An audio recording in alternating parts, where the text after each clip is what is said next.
मेरी आज की कहानी काम वाली बाई पर है। काम वाली बाई तो सभी के यहाँ आती हैं, उन्हीं पर लिखी एक छोटी सी कहानी है। सुनिए। पूरे 5 दिन हो गए कला और जमुना को छुट्टी पर गए और मुझे पूरा घर संभालते।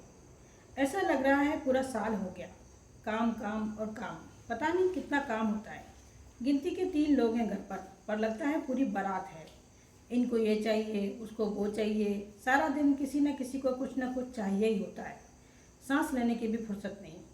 मुझे अपने ही शब्द याद आ रहे हैं जो अक्सर क्लब की मेंबर के बीच चर्चा का विषय होता है। ये बाइयाँ दिन भर करती ही क्या है?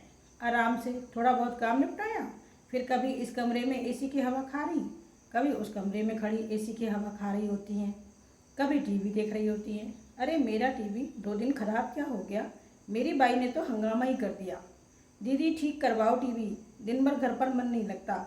और पता नहीं क्या, हमें तो लगता है हमने अपने सारे घर की सुविधाएं ही इन्हीं के लिए बनाई हैं, इन बाइयों के लिए। हम तो सुबह से ही काम पर चले जाते हैं, फिर घर पर रहता ही कौन है? ये बाइयाँ सारे ऐशो आराम का मज़ा लेने, मोटे मोटे सोफे और गुदगुदे गद्दे पर लेट करके एसी की ठंडी हवा खाने।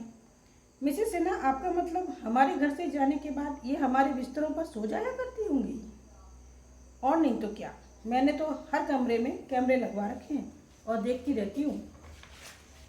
एक सुकड़न भी दिखी चादर पर तो तुरंत हाल खराब कर देती हूँ। कौन बैठा था बिस्तर पर?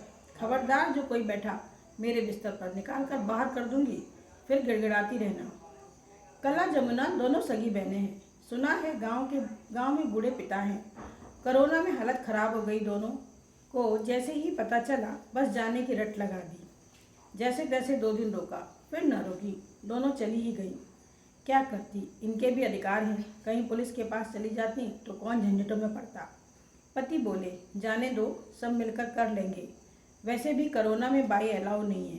एक तुम ही हो जो दूर के रिश्तेदार बताकर रखे हो दोनों को, वरना लोगों ने तो हटा दिया सबको काम से। शुरू में 2-1 दिन राजेश ने हेल्प भी की, फिर बोले यार मुझसे नहीं होता। दिन भर हॉस्पिटल में और फिर घर पर ये बर्तन झाड़ू। तुम्हारा तो वर्क फ्रॉम होम है ना, तुम देख लो। सभी औरतें देखती हैं। मैं तो बहुत थक जाता हूँ, मैंने कभी नहीं किया ये सब। तुम्हारा घर में तो सब अपना काम खुद ही करते हैं। ससुर साहब तो बड़े उसूलों वाले थे, कोई नौकर नहीं, अपना काम खुद करो, यही कहते थे ना। हाँ तब करते थे सब, पर अब कहाँ आदत है ये सब काम करने की।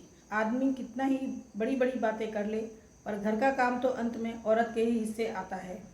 स्त्री चाहे चांद पर ही क्यों ना हो जाए, पर सुगड़ वही कहलाती है जो अपना घर परिवार संभाले। बाकी सब तो बस ठीक ही है। मैं भी पिछले 4 दिन से सुगड़ पत्नी बनने की पूरी कोशिश किए जा रही थी। झाड़ू पोछा, बर्तन, कपड़े, बच्चों को संभालना, खाना बनाना, सारे काम। और एक अकेली मैं। इस पर ऑफिस का काम भी करना ही पड़ता। वैसे तो छुट्टी ले रखी थी, पर काम तो ज़रूरी है तो करना पड़ेगा। बहुत दिनों से किसी काम की आदत ही नहीं रही। कला और जमुना सब संभालती और काम करते करते कभी गुनगुनाती, कभी बिना बात हंसने लगती। ये तो दिन भर बस मस्ती ही करती रहती हैं। इनको काम ही क्या है। और यहाँ मेरी हालत कैसी ख़राब हुई जा रही है। बाल और चेहरा कैसा सूख रहा है, हाथ भी कितने खुरदरे होते जा रहे हैं। 1 हफ्ता पहले ही तो पेडिक्योर मैनिक्योर में पूरे 2000 खर्च किए थे। मिसेस बंसल तारीफ करते नहीं थक रही थी। कितनी सुंदर लगती हैं आप, कितने प्यारे हाथ पैर दिखते हैं, बिल्कुल साफ और मुलायम। और मैं मंद मंद मुस्कुरा रही थी, सोच रही थी इज्जतदार लोगों की यही तो पहचान होती है। कोई दूर से भी देखे तो पता चलना चाहिए पढ़े लिखे घर की महिला है। रूप रंग हाथ पैर सब सुंदर रहने चाहिए। क्लब की सारी महिलाएं अपना बहुत ख्याल रखती हैं। मिसेस नाग कह रही थी, मैं तो जिस दुकान पर शॉपिंग करने जाती हूँ बस देखते ही समझ जाते हैं किसी बड़े घर की लेडीज़ है। मैडम मैडम कहकर आगे पीछे घूमते हैं सब। हाई सोसाइटी में मूव करने के लिए कुछ तौर तरीके होते हैं भाई। हाथ में चाय का कप लिए लॉन में आ गई। सोचा आराम से चाय पीऊँगी कुछ देर। बहुत थक गई आज तो।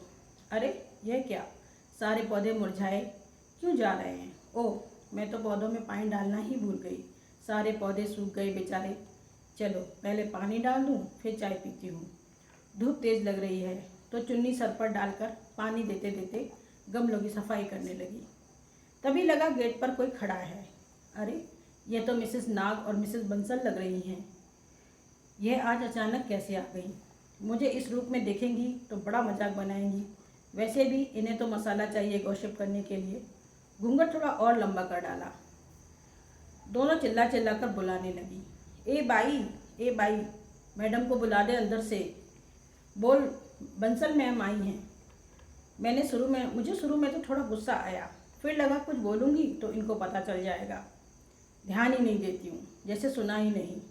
दोनों लगभग डांटते हुए बोली, बड़ी बदतमीज़ है, न सुन रही है न देख रही है। पता नहीं किसको रख लिया मिसेस जायसवाल ने। अरे होगी किसी गांव से, हाथ पैर देखकर ही पता चल रहा है, सूखे और गंदी। चलो हम बाद में आती हैं। दोनों चली गई। गमलों की मिट्टी से मेरे कपड़े और हाथ पैर गंदे हो चुके थे, पर मैं तो काम कर रही थी ना। क्या काम से मैले होते ही इंसान की इज्जत भी चली जाती है? हम कैसे खोखले समाज के सदस्य हैं जो इंसान को उसके रूप से इज्जत देते हैं। उसके काम का कोई मोल नहीं, लेकिन अगर वो काम करना छोड़ दे तो हम 4 दिन में ही मैडम जी से काम वाली बाई बन जाते हैं। आज एहसास हो रहा था, पिताजी अपना काम खुद करने को क्यों जोर दिया करते थे, ताकि हम दूसरों को उनके काम के हिसाब से जज न करें, बल्कि उनका सम्मान करें। दूर देखा तो कला और जमुना चली आ रही हैं। आते ही बोली, अरे दीदी, आप ये सब क्या कर रही हो? आपके हाथ पैर खराब हो जाएंगे, फिर लोग आपकी मजाक बनाएंगे। ये हमारा काम है, हमें करने दें। अब हम आ गए, आप अंदर जाकर आराम करो। नहीं, मैं थोड़ी देर और करूँगी, तुम अंदर जाओ और अपने लिए चाय बना लो। दूर से आई हो, थक गई होगी। और पिताजी कैसे हैं तुम्हारे? अब ठीक हैं दीदी, आप अंदर आ जाओ, धूप बहुत है, काली पड़ जाओगी। हम सब देख लेंगी। दोनों खिलखिलाने लगी। मैं सोच रही थी, जब क्लब जाऊंगी तो मिसेस बंसल और मिसेस नाग को क्या कहूँगी? कौन सी बाई रखी है मैंने, कला, जमुना या मिसेस जायसवाल? आज क्लब जाना था। मुझे पता था मिसेस बंसल और मिसेस नाग कुछ ना कुछ तो बात जरूर बनाएंगी। तभी सामने से मिसेस बंसल आती दिखाई दी। अरे आप आ गई मिसेस जायसवाल, कहीं बाहर गई थी क्या? मैं और नाग आपके घर गई थी, बेटे की शादी का कार्ड देने। आपकी बाई थी, बहुत आवाज़ दी, पर उसने पलट कर देखा तक नहीं। कोई नई बाई है क्या जो हमको नहीं पहचानती? हाँ, शीला थी, थोड़े दिन के लिए। उसे ऊंचा सुनाई देता है, मैंने कहा। न जाने क्यों मैं सच न बोल पाई उनके सामने। शुक्रिया।